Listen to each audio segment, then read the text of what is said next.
Asante. Katika kuendeleza ubunifu unaohusu zaidi mafunzo, nilibuni bodi ambayo inatumika kwa ajili ya kufundishia kwa vitendo fani ya umeme ambayo tunaiona hapa. Hii ni bodi ya kipekee ambayo ina uwezo wa kuonyesha taski zaidi ya 40 ambazo mwalimu anaweza kutumia bodi hii kwa ajili ya kufundishia wanafunzi na wanafunzi wakapata uelewa kwa haraka katika fani nzima ya umeme. Na labda nionyeshe kwa haraka jinsi bodi hii inavyofanya kazi. Mwanafunzi tunaanza kumfundisha jinsi ya kuunganisha resistor. Kwanza tunamuonyesha resistor, maana resistor ni component kidogo sana ambacho mwanafunzi hawezi kakiona. Kwa hiyo hapa tumetengeneza modo ya resistor, lakini tunamuonyesha mwanafunzi jinsi ya kuunganisha resistor katika muundo wa series. Tunamuonyesha mwanafunzi jinsi ya kuunganisha resistor katika mfumo wa parallel, lakini pia muunganisho wa series parallel, na pia jinsi ya kuunganisha circuit ya namna hiyo. Tunamfundisha mwanafunzi jinsi ya kuunganisha capacitors mbili katika mfungo wa series, lakini jinsi ya kuunganisha capacitor mbili katika mfungo wa parallel, na pia capacitor zote zikaunganishwa katika mfumo wa series parallel. Hali kadhalika tunamfundisha mwanafunzi jinsi ya kuunganisha inductor katika mfumo wa series na katika mfumo wa parallel na series parallel. Baada ya hapo tunamfundisha mwanafunzi circuit mbalimbali za taa, na hapa kuna circuit kama 9 zinazoonyesha mifumo ya washaji taa katika nyumba.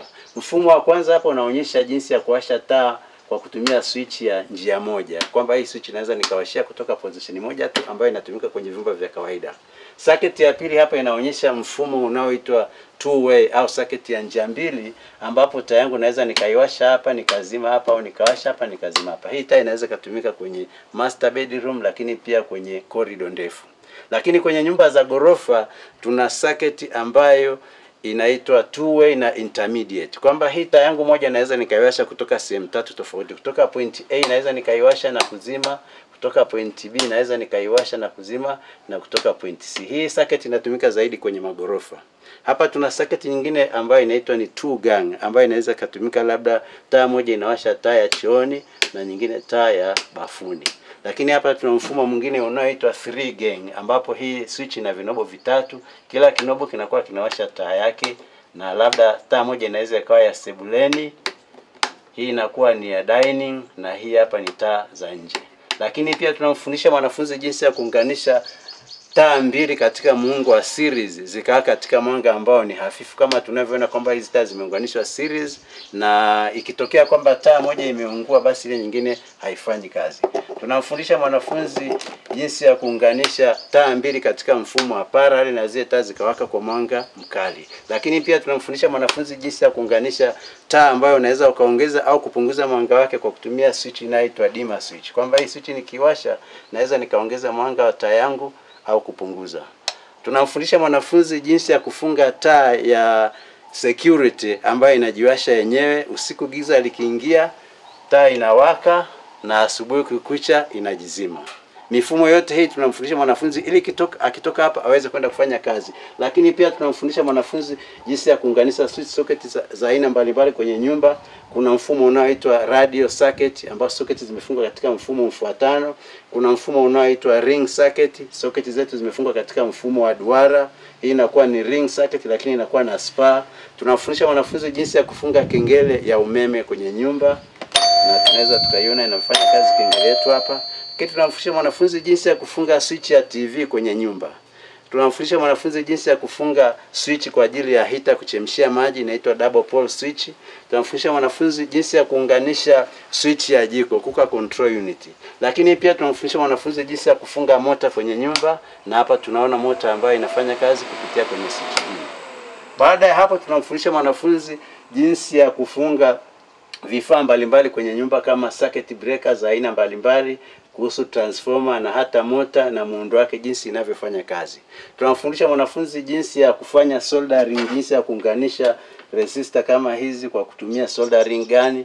Lakini pia tunamfundisha mwanafunzi jinsi ya kufanya measurement, kupima labda thamani ya resistance, anaweza kutumia mita hapa akaweza kupima akapata thamani yake. Lakini mwisho tunamfundisha mwanafunzi jinsi ya kuunganisha main switch na jinsi ya kuunganisha zile circuit breaker au components zake.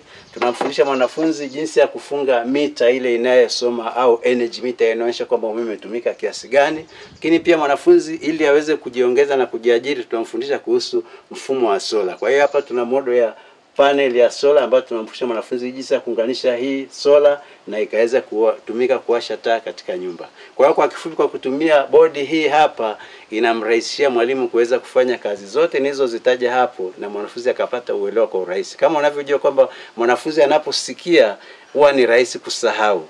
10% ndio atakumbuka alichojifunza, lakini mwanafunzi anapojifunza kwa kuona, uelewa unaongezeka mpaka 40%. Na mwisho kabisa, baada ya mwalimu kuonyesha haya, mwanafunzi pia tunamuonyesha michoro mbalimbali inayotumika katika circuit ambazo tumeziona hapa. Tunamuonyesha size mbalimbali za nyaya, lakini baada ya hapo mwanafunzi tunampa bodi yake, anatengeneza ile mwenyewe kwa vitendo, na kwa hivyo anakuwa amekamilisha uelewa wake. Asante. Pia nitoe maelezo mafupi kuhusu hii bodi yangu ya mafunzo, kwamba baada ya hii bodi kushiriki katika maonyesho ya Sabasaba ya mwaka 2023 na 2024, hii bodi ilikuwa ni kivutio kikubwa sana kwa wakuu wa vyuo, lakini hata uongozi wa VETA makao makuu, na hata walitamani sana kuona kwamba hii bodi inaweza ikaendelezwa na ikatumika katika vyuo. Na baada ya hapo niliendelea kufanya maboresho katika hii bodi, lakini kupitia maonyesho yale ya Sabasaba niliweza kupata mkuu wa chuo cha VETA Mafia aliomba nitengenezee bodi, na hii bodi kwa sasa hivi inatumika katika kile chuo cha VETA Mafia VTC, na imeonyesha ufanisi mkubwa sana. Pia inatumika katika chuo cha Arusha Oljoro VTC. Kwa hivyo ninatamani sana serikali kupitia Wizara ya Elimu kuniwezesha kuweza kufanya hata presentation ya utendaji wa hii bodi, na pia kuniunganisha kuweza kupata mfadhili ambaye anaweza kaniwezesha kutengeneza hizi bodi ziweze kutumika katika kutoa mafunzo katika shule zetu za sekondari na vyuo vya ufundi stadi.